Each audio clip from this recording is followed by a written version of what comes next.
Mahakama ya kijeshi ya Jamhuri ya Kidemokrasia ya Kongo imemhukumu adhabu ya kifo rais wa zamani wa nchi hiyo Joseph Kabila baada ya kupatikana na hatia ya makosa kadhaa makubwa ikiwemo uchochezi, ushirikiano na waasi wa M23 na uhalifu wa kivita. Kabila mwenye umri wa miaka 54 alishtakiwa rasmi mwezi Juni mwaka huu baada ya Senate ya DRC kuondoa kinga yake ya kisheria mwezi Mei.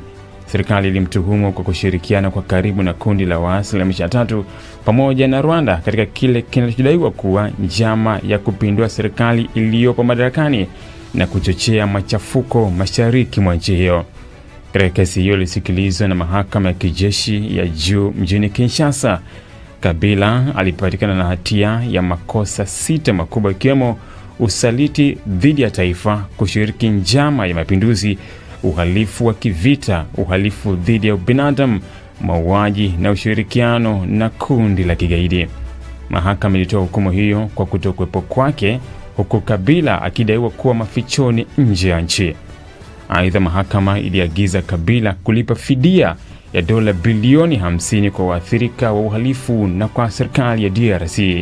Wakili upande wa mashtaka Lieutenant General Lucien Rene Likulia alisema kuwa hukumu hiyo ni onyo kwa viongozi wa zamani na wa sasa kuwa hakuna aliye juu ya sheria. Hata hivyo, Kabila kupitia kwa mawakili wake alikosoa vikali uamuzi huo, akiuita ni wa kisiasa na unaolenga kumwangamiza kisiasa. Alidai kuwa kesi dhidi yake ni njama ya kisiasa inayoratibiwa na serikali ya Rais Felix Tshisekedi ambayo kwa muda mrefu imekuwa na uhasama naye wa kisiasa.